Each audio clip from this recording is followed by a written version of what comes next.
what are my thoughts on the Foster Pavilion for Baylor men's and women's basketball? I just decided to just do this video because both of these teams are done for the season. And I will say it is nicer than the Ferrell Center. There's no doubt about that.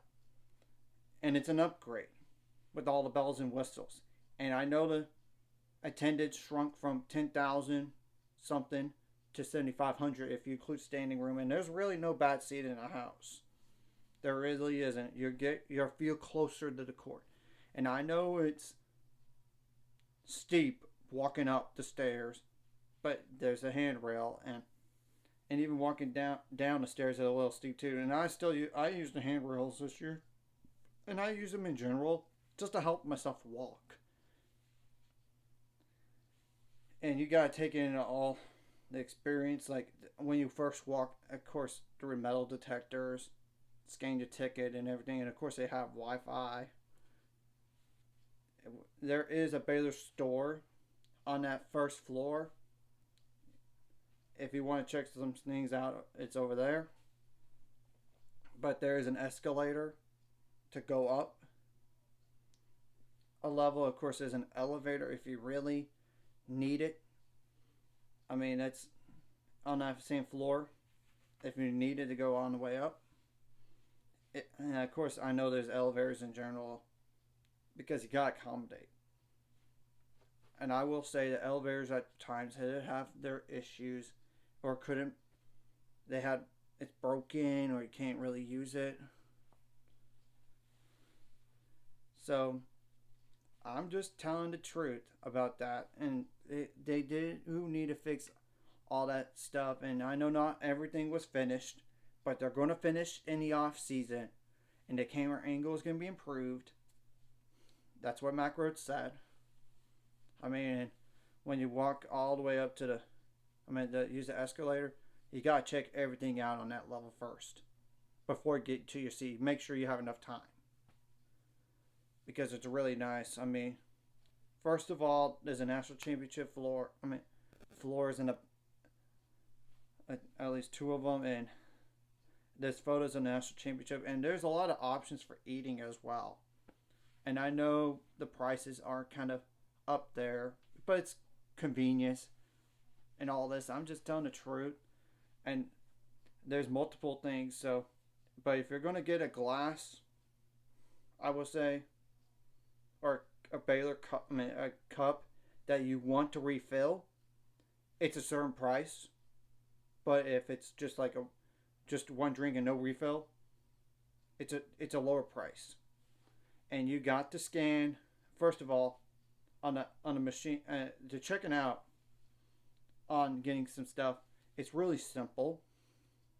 You just pick up what you want, or at least on the pizza one it is. And I'm sure you could. It's not that hard for the other ones as well. You just pick up what you want, and after you say you want a drink with a refill, they'll get it for you on a drink with a refill or drink with not. I mean, then all you have to do is say, I got this, I got this, I got this. Pay, and you pay. That way you don't have, it's not like a cashier, and yes, they do have people up there to help you if you really do need help. And that's important. But when you get a refill on a drink, or even just trying to get a drink, get ice first. Because if you scan the code, like, there's a, like, with the red light coming right at it, you only have a certain time limit. You gotta know what you want to drink, fill it up, and you can't get, if you're gonna get refills, you don't want to do like too quickly, because it might not allow you to refill it that quick. I'll give like a half an hour, or an hour, at least 20 minutes or 10 minutes in between. So really, I'm just saying, there's really not any bad seat in the house, and all this. And if, like, there's obviously an elevator from that second level and go up to the top level. I mean, like, and all this. So yeah, and if you're not going to be able to use If you can't, there's obviously stairs, but to walk on the way up. But if you're not able to, like, if you have knee issues, you need to use the elevator. There is one, of course, to accommodate and move, get yourself up the next level, and you gotta make sure on where your section is too. In all this, you kind of have to walk around. If you're not familiar, you might need to walk around a little bit. But I know there's certain sections like 210 and 210 again. But which side of the row you're on is your seat, you don't really know. But if you already know, you just go straight there. And I know people have fallen from like walking up the stairs or even down the stairs inside to the seats. I know that could be a problem. I've seen it firsthand. But they have EMT. I mean, and I know it took forever on mine, but I'm just that situation. But I'm just saying, like that helped somebody, not just for me particularly, but I'm just saying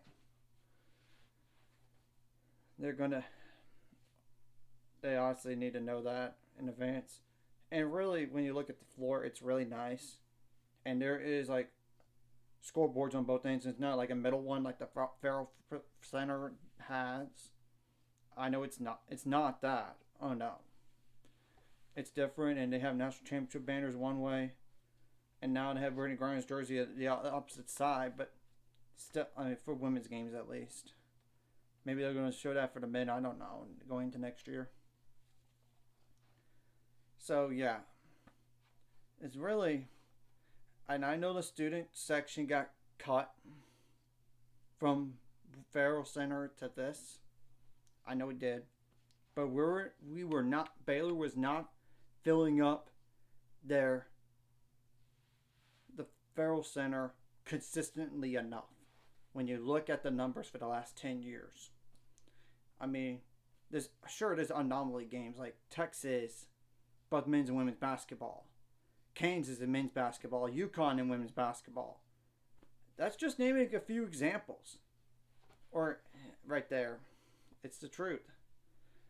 And if it's too loud, you can always bring earplugs anyway. And it's the same policy, clear bag for like any other Baylor sporting event. If you don't know, look it up online before you go to a game. It would help you instead of, and obviously how do you get there too? There is parking downtown, but you got to make sure you get there early enough. You got to accommodate for that to get there early. And it's really a shot on the way over is not that bad. It's just on the way back, it takes more time because more people are waiting in line. And they can only fill up so much. And all this, especially if it's like a tight game and a tight finish. And if it's like a runaway, more people could leave and it'd probably be faster, but still. You get the whole point, guys, and I would definitely check it out if you have to, but I know for the men's side, it's not going to, for men's basketball games, it's not going to be that easy to get a ticket. I can promise you that right now. It won't be.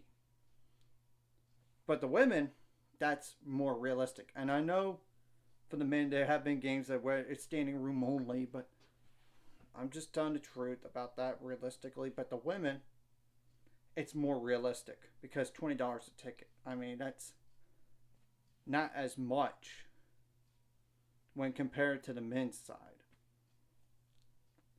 I mean, just for a one game basis, and it's more accessible for the women's game than the men's game. And like I said, if you could check it out, go right ahead. And it's really nice on the outside as well. And I know they probably need to work on the camera angle, but they're going to work on that in the off season. Like I said, they're going to fix and all the issues they had this year in the Foster and all this not finished stuff in the Foster to be finished in the off season. So, anyways, if you like this content, hit the like and subscribe button. See you guys later on the road. 600 subscribers, of course, ultimate goal. It's 1,000 more, so when not this, of course, liking the video. Comment video really helps YouTube algorithms, more people can see it.